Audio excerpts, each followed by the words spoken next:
Mr. President, Mr. Secretary General, Your Majesties, Your Excellencies, distinguished delegates, ladies and gentlemen, at the outset I thank His Excellency Volkan Bozkır, President of the General Assembly, for convening the special session in response to the COVID-19 pandemic, as proposed by the Non-Aligned Movement and Azerbaijan, Chair of NAM. I convey my deepest condolences to all those who have lost loved ones due to the COVID-19 pandemic, the greatest global health crisis to face humanity, and express appreciation to the frontline healthcare and essential services workers in Sri Lanka and worldwide for their dedication and commitment. Under the leadership of His Excellency President Gotabaya Rajapaksa, Sri Lanka has been managing the spread of COVID-19 through the strict adherence to the universal health precautions and with whole of government approach targeting zero transmission. A National Operations Center for the prevention of COVID-19 outbreak was established to carry out operations to combat the pandemic. A digital platform, Stay Safe, facilitates public engagement for contact tracing. The Presidential Task Force on COVID-19 prevention effectively coordinates these measures. The free universal healthcare facility that Sri Lanka provides to its people has also lessened the spread of the virus. Sri Lanka focuses on eliminating COVID-19 from the country in the year 2021.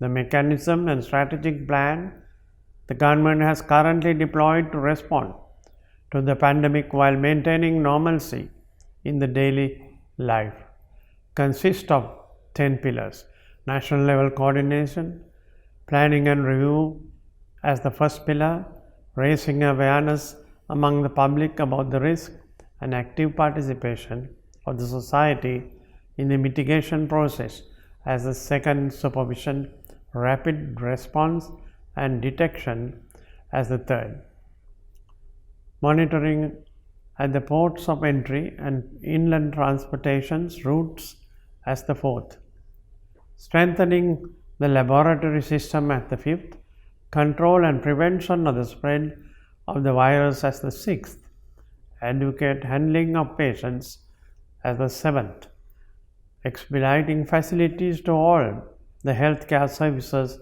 as the eighth, continuation of the essential health services as the ninth, and ensuring social security and continuation of the economic activities as the tenth.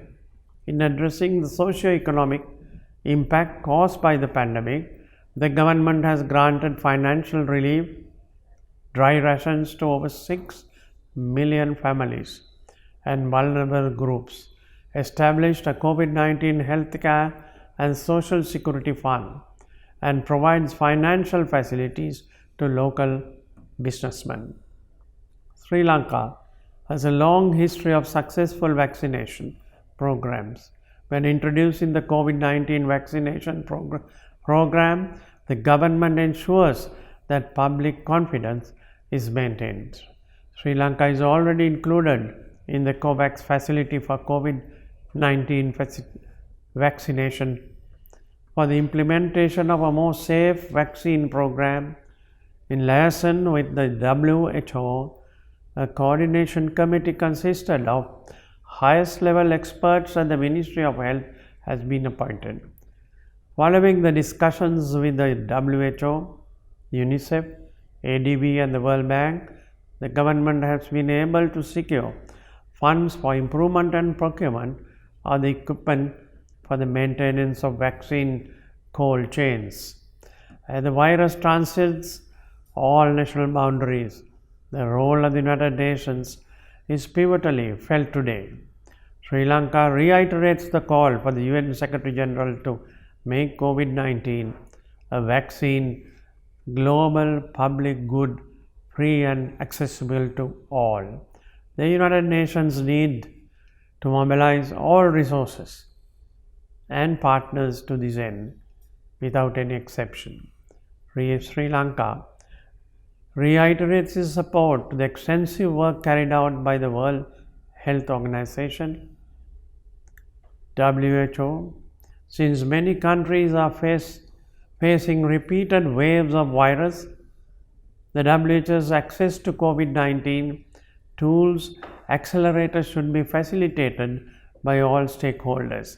Sri Lanka notes with concern that increased international financing and moratorium on debt are required for developing countries at this time of crisis.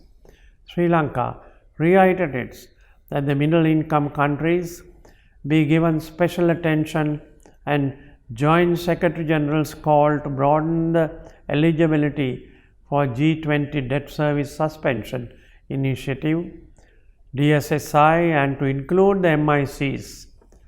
As we finally pass through this pandemic, let us hope that in a post-pandemic era, through coordinated and collective action, aligned with 2030 Agenda for Sustainable Development Goals, we may build an inclusive and more resilient post-COVID world which is fairer and greener. Ayubowan. Thank you.